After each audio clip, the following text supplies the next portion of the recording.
Ini sebenarnya agak dadakan sih. Jadi kemarin malam Bapak Seskap itu menghubungi kami dan di esok harinya, tepatnya hari ini tuh pagi-pagi beliau minta ketemu dan alhamdulillah ada undangan dari Bapak Presiden. Ya kita sedikit menceritakan tentang apa yang kita alami di lapangan seperti itu. Jadi beliau juga mengapresiasi apa yang sudah kami lakukan gitu terhadap semua langkah kecil yang sudah kami lakukan. Jadi harapannya mungkin ini bisa jadi motivasi tambahan untuk kami untuk terus bisa mengabdi pada negara ataupun republik ini, terutama di bidang persampahan. Harapannya dengan adanya undangan ini itu bisa menjadi contoh ataupun pengingat untuk seluruh pemuda yang ada di Indonesia agar bisa lebih aware, agar bisa lebih lagi peduli terhadap lingkungan, karena lingkungan juga yang memberikan kita kehidupan gitu. Jadi kita setelah ini ingin mencoba untuk memanfaatkan energical yang masih dipunyai oleh para pemuda Indonesia untuk lebih semangat lagi, untuk bisa lebih mencintai lingkungan lagi dan mengajak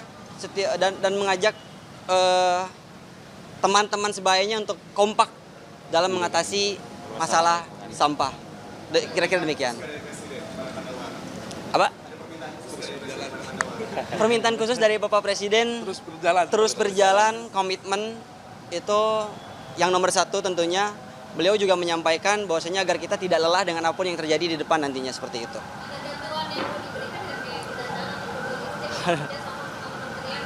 Aduh, kalau itu belum sejauh itu kami kira, dan harapannya sih kita yang terpenting adalah kesadarannya itu loh. Jadi antara memang swasta, individu ataupun government itu bisa bersinergi untuk menyelesaikan masalah ini, karena masalah lingkungan di Indonesia itu sudah cukup kompleks. Jadi tidak mungkin gerakan ini dilakukan kalau tidak masif dan intensif seperti itu.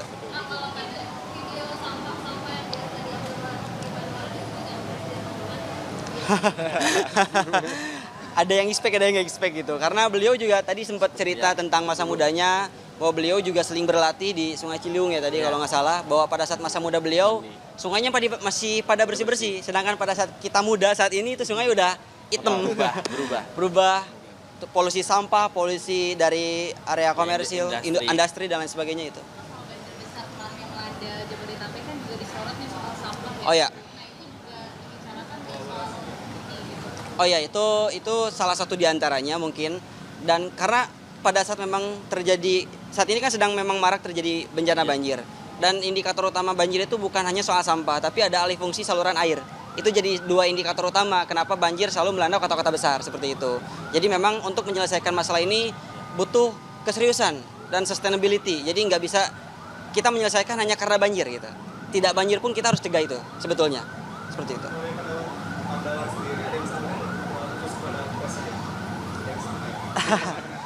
Ya, kita meminta dukungan untuk di setiap event ataupun program yang kita jalankan. Itu sih gitu.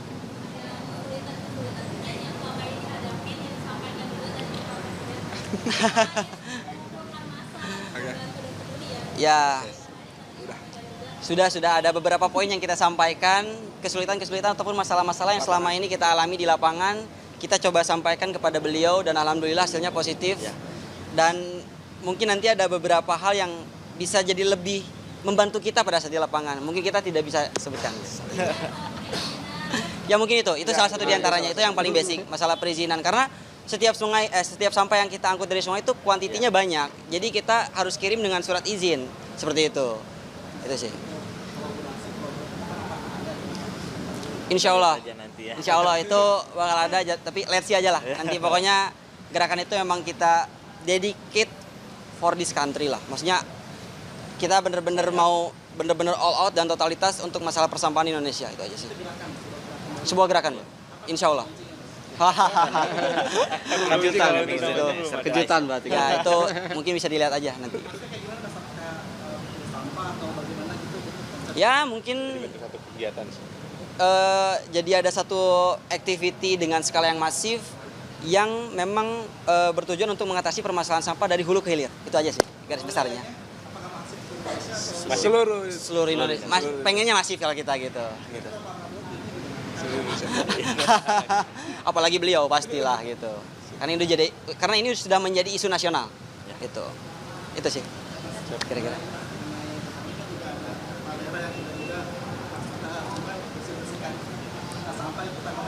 Itu bagus, luar biasa. Luar biasa.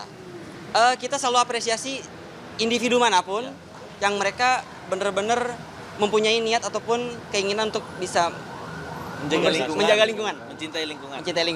Gitu.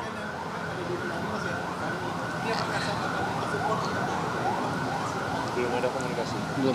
So far kita belum ada komunikasi, tapi mungkin harapannya ke depan bisa ada sinergi lah.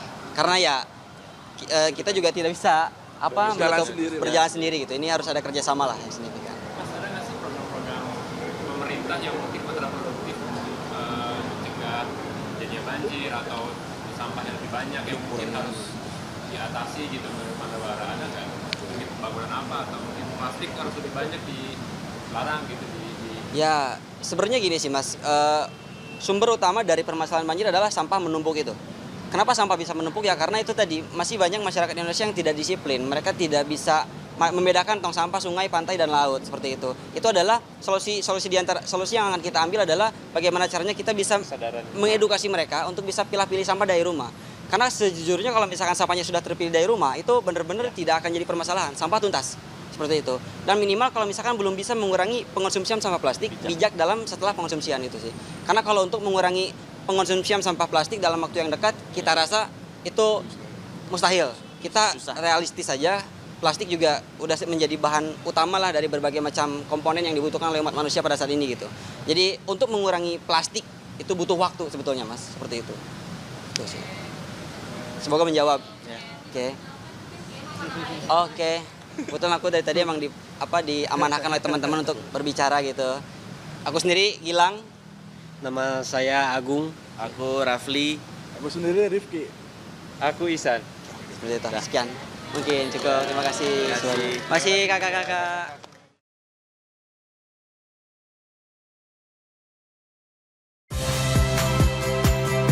Saya My Sister Tarigan.